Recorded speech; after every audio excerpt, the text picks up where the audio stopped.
Welcome to The Growth Project, a podcast brought to you by AMPLOS. Dr. Drew Brannon, joined today by Dr. Cory Shaffer. Always good to be in studio with you, Dr. Shaffer. Yeah, man. Let's do it. Yeah. Okay. So although college football season is here, I feel like we've got a little bit more runway to kind of pull on the Olympics thread. Like don't you think? I think that's fair. And this is more of a parallel to the Olympics as opposed to some, just the 16, 17 days of the Olympics. Yes. So. Yeah. Well said. So we're going to pull on the Olympic thread one more time because it's still, I think, highly relevant to what's going on. And we're going to do it in this way. Our listeners might have noticed during and throughout the Olympics, Nike, which is a brand that everyone is certainly familiar with. We've talked about it on the podcast and will again, I'm sure, following today. But Nike ran a very interesting ad campaign called Winning Isn't for Everyone. Winning isn't for everyone, which in and of itself is a very interesting phrase, I would say. So, Cory, this campaign that they ran, I would say, raised some eyebrows, got people's attention, really got people thinking. Mm-hmm. So get us into it a little bit, please, and kind of overview, if you would, some examples from this campaign in terms of the ads, some of the language that was used. Just overview the campaign, please. Yeah, I think like you said from the beginning, part of Nike and what makes them such a fascinating company, and I personally have lots of affinity for Nike. You know this. Big shoe guy, the connection to University of Oregon, like all these things sort of. You are wearing New Balance today. Yeah, that's fine. Shout out New Balance. I'm not going to discriminate against a good shoe. Anyways, Nike. I've heard Nike described as essentially like Nike's a marketing company that just happens to sell shoes and apparel. Very true. Right. So that in itself, I think, is kind of a unique way, a different way of thinking about Nike, for one. But throughout their history, which has certainly not been polished and perfect, for the record, okay, I will state that now. Yep. But they in a lot of different ways and at different turns have, I'm going to use the phrase, like they've kind of zigged when everybody else is zagging. Like they will deliberately go against the grain compared to what a lot of other companies in their industry are doing. Mm-hmm. Probably the most prominent and pretty recent example of that was I guess it would have been 2016, 2017, like Colin Kaepernick. Yeah. And supporting him and what he was doing. Like that was very, very controversial at the time. And they backed him so unapologetically and so quickly. But that's an example, right? So you describing this campaign, sort of the slogan here, like winning isn't for everyone, and how that like raises eyebrows. To me, it's like, I think that's their intent. Yeah, I'm sure it was. Right? Like that's just what they do. They always seem to kind of lean into something that's like ever so slightly controversial. So specifically for this, again, this ad campaign, I think, coincided specifically with the Olympics and Paralympics. Okay. The original full-length commercial spot that was narrated by actor of all people, Willem Dafoe, if you're familiar with him. He plays a villain in a lot of movies, which I think is why he was selected. He's got a very recognizable voice. But this original ad was about 90 seconds long. It features a ton of Nike athletes, as you would expect. So LeBron James, Kylian Mbappe, the soccer player, Giannis Antetokounmpo, Kobe Bryant, Mallory Swanson, Sabrina Ionescu, Sha'Carri Richardson, Victor Wembanyama, and so big lineup. Yeah, I mean they rolled out the red carpet for Nike athletes, right? And I mean there's kids, there's people from sort of all walks of life involved in this, to be clear, okay? But I'll read you what is essentially the script, okay? And it's set to like some dramatic, like classical music, and you just see, clips from all these athletes and so on. But it starts and Defoe says, "Am I a bad person? I'm single-minded, deceptive, obsessive, selfish. Does that make me a bad person?" He goes on, he says, "I have no empathy. I don't respect you. I'm not satisfied. I have an obsession with power. I'm irrational. I have zero remorse, no compassion. I'm delusional. I'm maniacal. I think I'm better than everyone else. I want to take what's yours and never give it back. What's mine is mine. What's yours is mine. And then it concludes with winning isn't for everyone. Text like comes up on the screen. Mm-hmm. And Defoe asks the question one last time. He asks it throughout, but just, does this make me a bad person? Does it? And then it ends, cuts off. Heavy stuff, right? So there's also one, I'm just going to add to this to get the full scope. There's an ad solely dedicated to the Paralympics. And the script, again, is a shorter ad, but it just says, they say just being here is winning, that participating is winning. The last time I checked, winning is winning. And it's just, clips of Paralympic athletes competing and so on. There's one after the U.S. women's basketball team won their eighth straight gold medal. And it said, it's inspiring when you think about it. Every 4 years, teams come together from around the world to compete. And then there's a nice long pause for dramatic effect. And it says, for second place. And then winners and everything. And then there's a series of shorter ads. These are 15, 16-second clips. They've got Kobe Bryant, Kevin Durant, LeBron James, Sha'Carri Richardson, and so on. There are even athletes from different countries. So this isn't just like a U.S. campaign.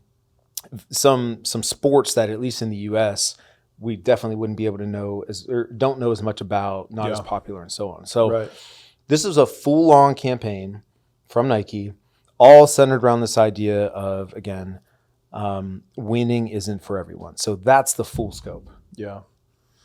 You did that very well. Thank you, man. So I watched a lot of ads to come up with that. The kind of what I would call the big theme or the big picture message within the message here that's being conveyed, I think, is that in order to succeed at the highest level, to be the top in the world at what you do, it requires a degree of edginess, selfishness, being eccentric to the point of all these extremes. Yeah. I mean, that's the theme here. Yeah, it's essentially, it takes a certain type of person, it takes a certain mindset to win at this level, and that might not be for you. Yeah. And just being blunt and to the point about that message. Yeah. So what, just reactions from you? It's a very interesting way of looking at it. And I think for me, my immediate reaction is human beings are complicated and humans are complex. And then when you start having human beings interact with each other, it becomes even more complex. Because I think that because humans are complicated, there isn't just one way to get it done. And you and I have both worked with people who are at or near the top of what they do in the world and been a part of teams that were the best in their, whatever you want to call it, their sport. And are there people who are very much wired this way who have been at the top? Yes. Are there people who have been at the top who aren't at all wired this way? And I know that factually, yes. So my reaction is less about like, is this right or wrong or good or bad? My reaction is more along the lines of like, that isn't going to fit for everybody. Mm-hmm. So is that where, and you just in describing this, you acknowledge, you said like, it's going to get some eyebrow raises. No doubt. Is that why specifically for you, if there was to be an eyebrow, is that why? No. I don't have any problem. So I think what's important in a situation like this, and it goes for mentalities in general, is I always look at mentalities in way of being primarily from the standpoint of like, how is this working for that person? Because my personal perspective or take on the degree to which I would align or not align to that really isn't the question on the table here. I think the question is this a mindset that has delivered for some people in some contexts? And the idea or the answer is yes. Like it has delivered. I said the eyebrow raise because some people are going to have very strong reactions to some of this language. Yeah, absolutely. When you start saying like, I'm single-minded, I'm deceptive, I'm obsessive, I'm selfish, I have no empathy, what's mine is mine, what's yours is mine. Some people are going to be like, whoa, this is way too much. Well, especially just in 2024, in a lot of ways, that's going against cultural norms. For sure. Especially for some reason, in some cultures, that's always gone against culture. Yeah, absolutely. But in the U.S., they're like, there's a big shift. And of course, sportsmanship and participation trophies, and everybody gets a ribbon and this and that. Like, I don't think that's good either. That, yeah, agreed. But I think we've seen more and more of that. Like, we don't grade in red ink anymore, right? Like, those examples is probably more and more where we tend to trend. And so for this to be just so in opposition to that, I think, yeah, there's probably, I would argue, probably more people raising eyebrows than like, yeah, you're right, Nike, winning isn't for everybody. Yep. Yeah. So let me introduce this way of talking about it as well. As I was thinking through this, like, I think we can safely call the people that were in this ad and the people this is really speaking to the 1% of the 1%. Like, these are the best in the world. So this is so far to the right on the bell curve that you really can't even see where this person is situated.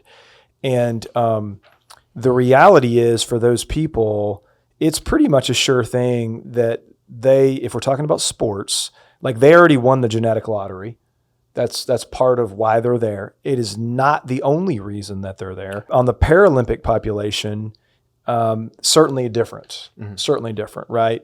In that many of those folks have suffered a great deal and are now, I think, doing a whole lot of really positive and proactive meaning making and striving with the hand they've been dealt, which is admirable on many fronts. And like, it's interesting you bring that up too, because this could be a stretch. I don't have any factual information of this. I have a hard time thinking that the Paralympic athletes align to this mentality as well as the Olympic athletes. They could, but I have a hard time thinking that they would. I guess I would probably argue to a degree. If we're going to talk about the genetic lottery, that includes somebody's just mindset and how they're wired in terms of motivation and so on, correct?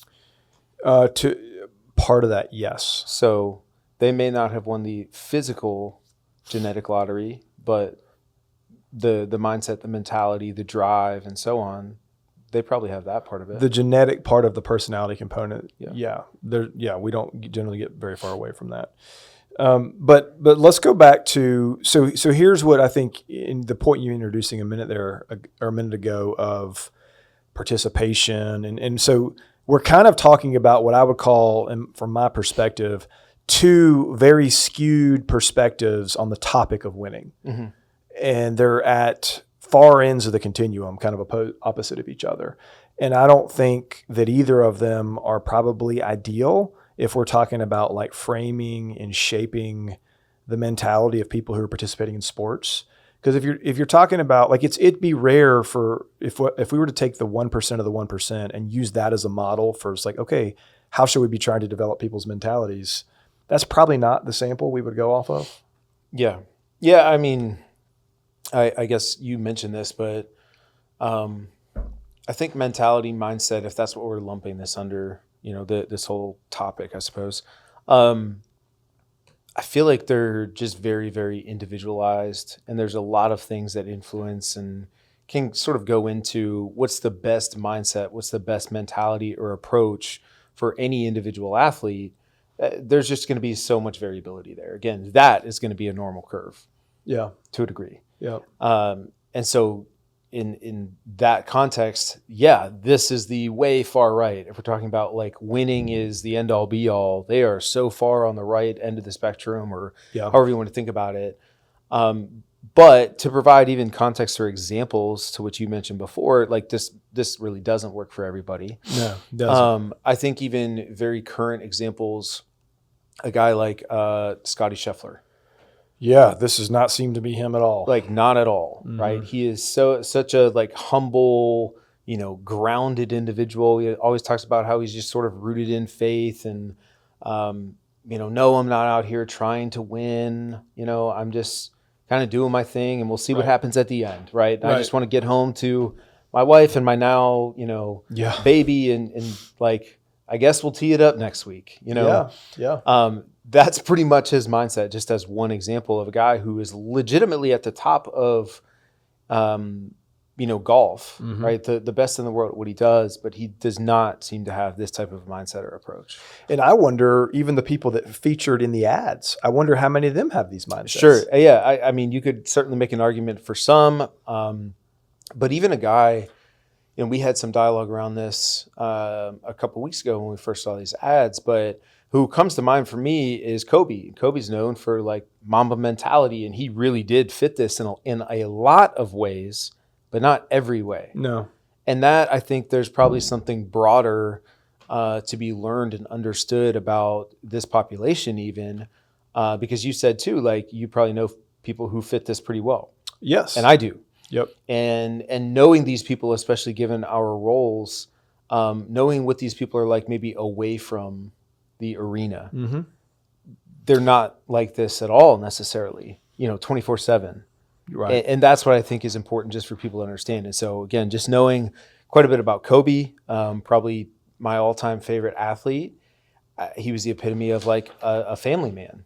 Yeah. Loved and adored his daughters, his wife. Like, yeah, he was up at 4 a.m. training and that kind of thing, but he did that so that he could take his daughters to school in the morning.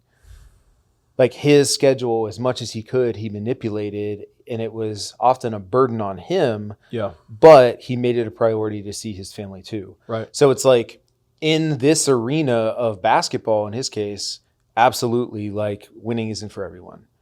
But when he stepped away from the court, it's like that switch went off, and within that then is the dad, the husband, the so on. I also think that where a person lands on this continuum changes over the lifespan. Yeah, absolutely. So I've seen that. So let's go back to our continuum that we're kind of developing here. And if we're saying that on the left side, we don't think the participation trophy model is the one we ideally go with, nor do we think the one furthest to the right side of this kind of Nike language, maybe not ideal for most of the population. Where do we think the sweet spot is? I mean, again, this is what I said. I think it's probably individualized for each person.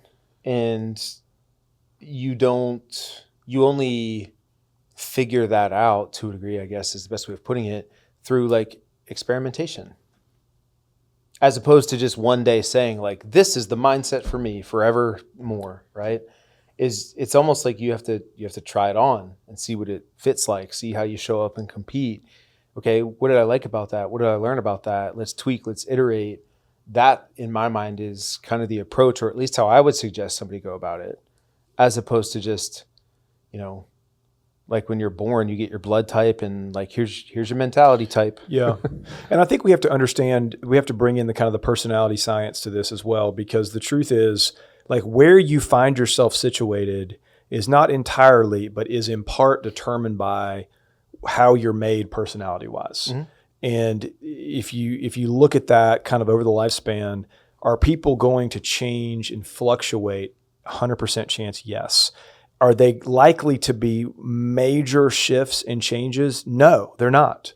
And so we'll sometimes hear people say like, gosh, this person just isn't competitive at all. They don't really seem to have a bias toward winning at all. How do I get them to be like a super competitive person?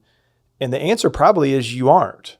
Like that's a bad goal. Mm-hmm. It's a bad goal to try to like turn someone into this uber competitive person who isn't competitive at all.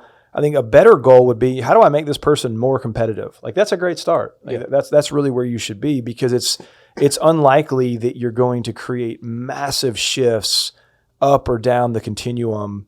It'd be no different from taking someone who's like winning isn't for everyone and trying to get them to the place of like chill, laid back. Yeah. That's a bad goal. Right. No, I was going to provide the same, like, the counter to this is just like, well, how do I make this individual who's super competitive and all they want to do is win and so on, how do we make them a better teammate, more likable, like whatever, because those two don't always mix well. No. Yeah, you're probably going to be, this goes back, everyone's heard this example before, and people ask this question. I think it's always kind of a really, honestly, not a great question. They'll say, well, tell me this, does she love to win more or does she hate to lose more? And it's like, 10 people could answer that question 10 different ways. Right. And there is no objective way of telling you the answer to that This question. makes me think of, actually, if you watch the Redeem Team documentary, which of course is about U.S. basketball, the men's basketball team in 2008, the stories of, Kobe Bryant gets added to the roster, and the players look at it like this is a cool trip and a party and whatever. Like, Yeah. we're going to take advantage of it. And they're like, Kobe, let's go out to the club or whatever. And he's just like, sure, I'll do that. But you get up at 5 a.m. and practice with me. Mm-hmm. Right? Like, there's your contrast. Is like, Yeah. okay, yeah, he'll come down to your level, but his expectation is you're going to come right back up to his. So, anyways. Okay, so I think another interesting part about this, Cory, to think about is the dangers of thinking this way. Mm-hmm. Because in my mind, there are some very clear dangers. And maybe I'll volunteer one, and then we can kind of explore some others. But what about the scenario where this is how you think, but you don't have the competencies or the skills to back it up? Where does that lead? Yeah. If we're talking about the world of sports, you probably don't make it as far as you'd like to, because to a degree, you're still going to be selected, drafted, playing time, whatever it is, based off of, can you do the thing, right? Like, sports is still a world of competencies. Right. And so mindset can take you a long way. Of course, we believe that, but, the NFL draft isn't picking you based on that, unfortunately. Yep. So, to a degree, that's probably a frustrating place for those individuals to be. That's just a thought off the top of the head. What do you got? Yeah, I think that's part of it. I think the reason I would get, or one of the reasons I would get concerned about this is people would cheat. Sure. Yeah. I think they would potentially resort to all and any form of illegal activity in an effort to win. Yeah, which is probably where, in any given sport, performance-enhancing drugs and all that kind of stuff comes into play. Any form of manipulating the game within the game, Yeah, I think is what. So you think like the kind of Lance Armstrong stuff, you think steroids in baseball, and at some point how that just becomes an arms race of like, well, I want to win, and it seems this is a way of helping that. Yep. So yeah, no, that's a great answer. Because I think people would break rules, and in the process of breaking the rules, some of them would be successful as a result of that. And then they would eventually go on, life would go on, and who knows how it would play out. And then one of these days after the fact, on the other side of all this, they're like esteemed for these things that they didn't totally earn. Sure. And yet they know the truth. Yeah. Yeah. I think the other, I guess, sort of obvious danger to this, and obviously like kids are consuming, this ad campaign. Yeah. Right. And this mindset and so on. But I'm certainly not a participation trophy kind of guy myself. But kids being in such an important developmental stage of their lives is probably important for them to learn some things beyond just like win at all costs. Probably, certainly. Right? Like their ability to work with a team and collaborate, and even to a degree, like, how do you navigate and handle failure well, right? Not just handle it, but handle it well. Yeah. All of those things feel a little bit at odds with,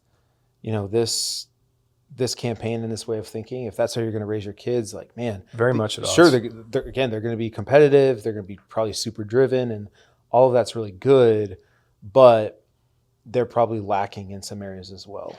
Yeah, and I think it's interesting though. By definition, at least my definition, being a highly competitive person involves knowing how to deal with disappointment. Sure.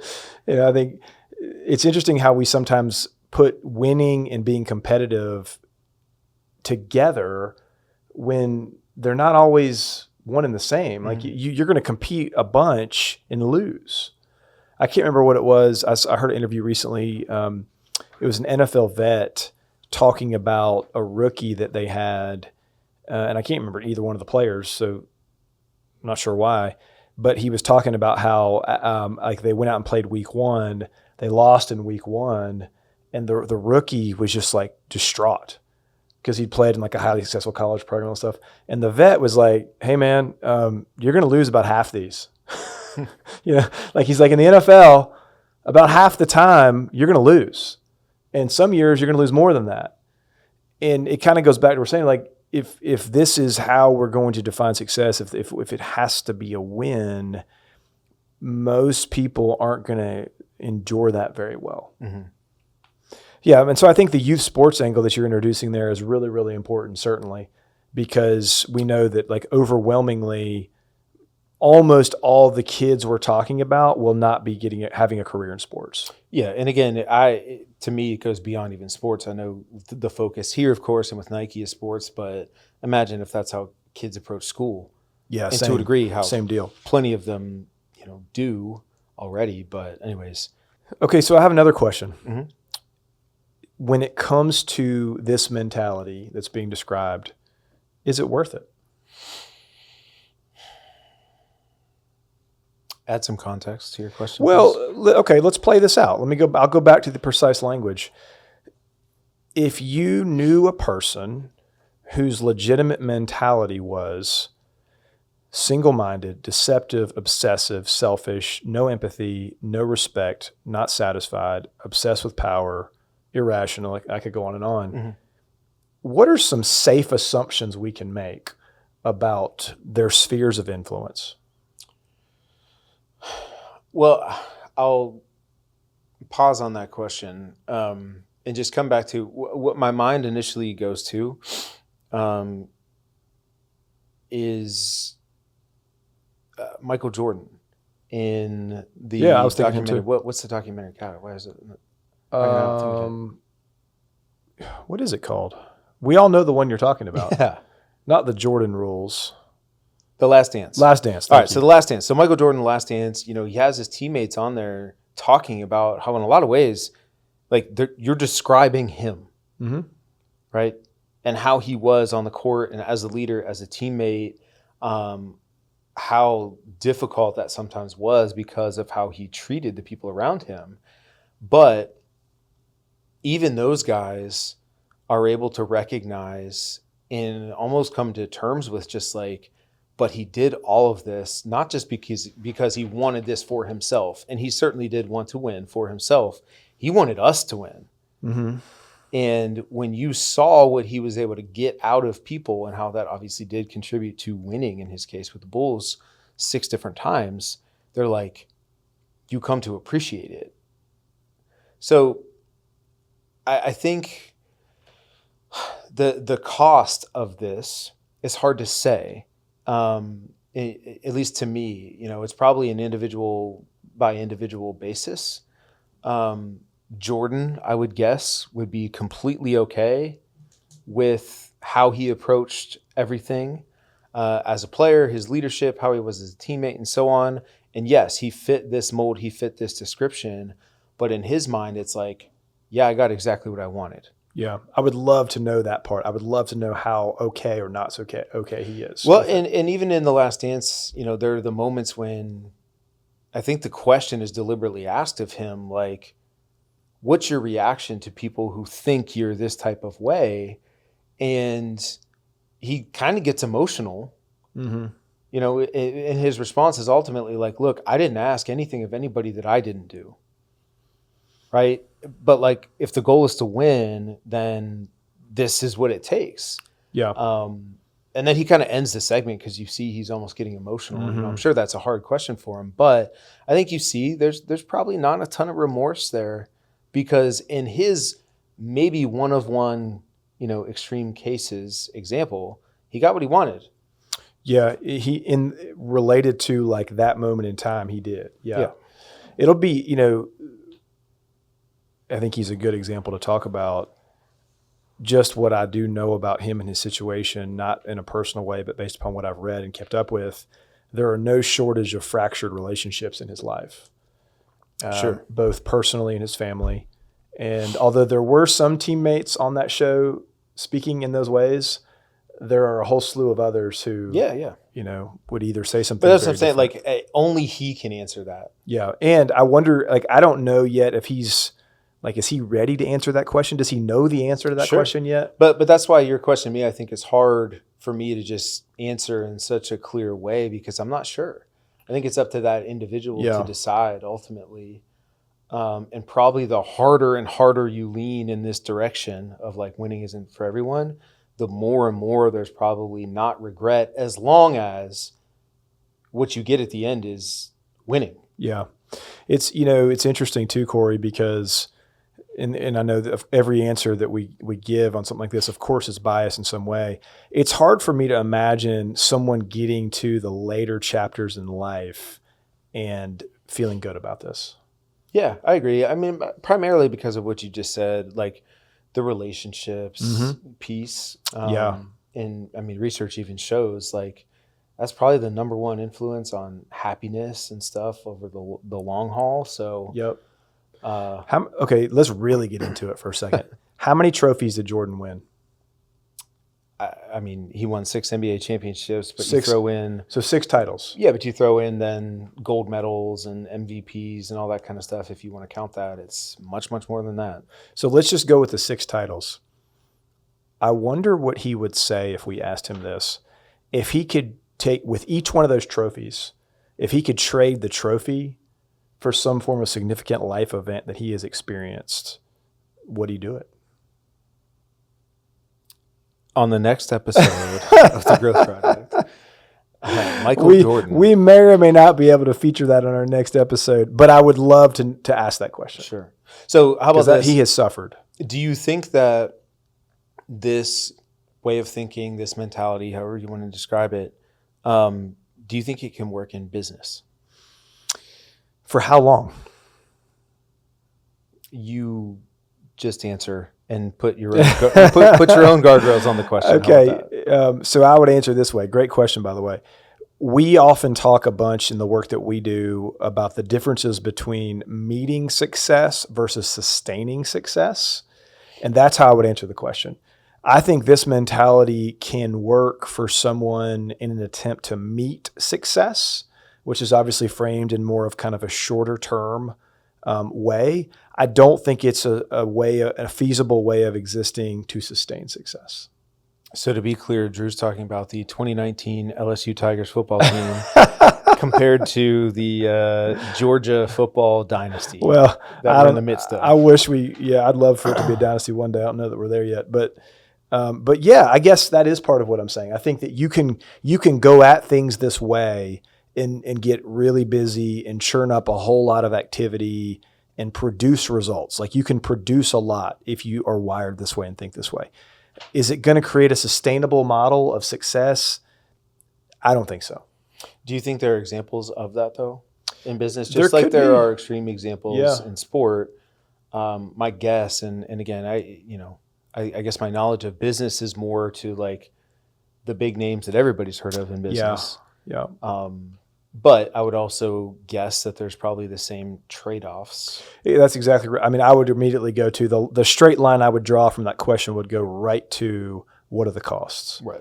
And that's really kind of get back to leadership philosophy and kind of what are you anchored to and what are your values? So I think it would take a really unique combination of the industry is ripe for it and it can work. The leader is wired in a way that he or she values-wise aligns to this, and that they can somehow retain a team who is willing to kind of go at it this way. All of those boxes would need to be checked in order for this to produce anything even somewhat sustainable in business. Yeah. Yeah, it's just such an interesting question. And again, the ad campaign itself, this is why I thought this would make for just a cool conversation, because it can be very polarizing. Yeah. It's much more complex than just, well, do you like it or not? Way more. That's what makes it fun. Agreed. And even strictly, within the sports world, I think it is cool that we can see so many examples of where this does probably fit for some athletes, this extreme. The Scotty Scheffler maybe example of the opposite end of that spectrum. but then how most do probably fall somewhere in between. Yep. I think the thing about sports that I know I love, and I think whether people are consciously aware of this or not, I think one of the main reasons why people love it as much as they do is it's full of gray. Mm-hmm. It's completely full of gray, and that's the mystery of it that makes it so much fun. Anytime somebody wins, or whether it's an individual or a team, the question of how did you do it? Like, you really can't definitively say what the answer is. Right. And that's what's so fun about it. Even like this mentality right here, like there are people in the world who I know had extremely strong reactions to a campaign like this in the way of like, this is terrible, this is bad, this is crazy. And then there are others that are like, this is awesome, man. Like, I want to be like that.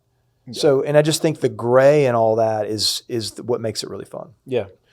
Yeah. Even, one of the final scenes in the original ad, the original commercial, of course, finishes like with LeBron, who's just Nike legacy. But even for LeBron, if you remember the year he got, or free agency, he went to the Miami Heat, right? That year, he really like deliberately in the media and stuff kind of leaned into like this. Yeah. He was like, I'm the bad guy. Yeah. Right. Like I went against the grain and signed with this team and we're creating this big three and I claimed how many championships we're going to win. And I'm now just going to like rub it all in your faces. And then they didn't win. And it's was that like year one in Miami? That was year one. Okay. Yeah. Like seriously, there was a whole, I'm pretty sure there was even a whole, or he in social media and stuff, like he really sort of embraced this idea of like, I'm the bad guy now. Mm-hmm. And they didn't win. Which doesn't really seem like him. That's what I'm saying. Yeah. Right? When he kind of came back down to earth and found, that happy medium again, I mean, they win championships. Yeah. He plays great, all these things. So anyways. Okay, I know we need to kind of move to the finish here. So, again, I think really interesting framework, really interesting example of a mindset that is out there. I think my kind of concluding thought for the listeners would just be, it is important to kind of know where you stand on this kind of thing. Like you need to know what your mentality is toward winning and how important it is or isn't. And I think if you're a parent, you really want to be sure because we're not just talking about sports. We're talking about like what you're cultivating within your home, about all forms of outcome and how important is it and what are we willing to do in order to give ourselves the best chance to achieve it. So important, I think, for people coming away from this conversation to have some healthy reflection around, well, where am I on this continuum? Yeah, I think, how about this? Final question. Do you agree with the statement, winning isn't for everyone? Do I agree with the statement that... like the simplest question we can ask around it. Oh, for sure I do. Yeah, same. Okay. For sure I do. On the same page. Yeah, because, heck, I know people who like don't give a rip about winning or being competitive, and they... they just aren't that way. Yeah, I think the threshold for me is even if it, effort. Like if you're not even willing to give the effort, then no, winning is not for you. Yeah, period. Agreed. So, okay. Well, as always, thank you for tuning in. If you find this podcast to be helpful and productive for your life, we always appreciate a review. You can find us either on Apple Podcast or Spotify. Let us know how we're doing and how we can continue to support you as you pursue better. Thanks a lot.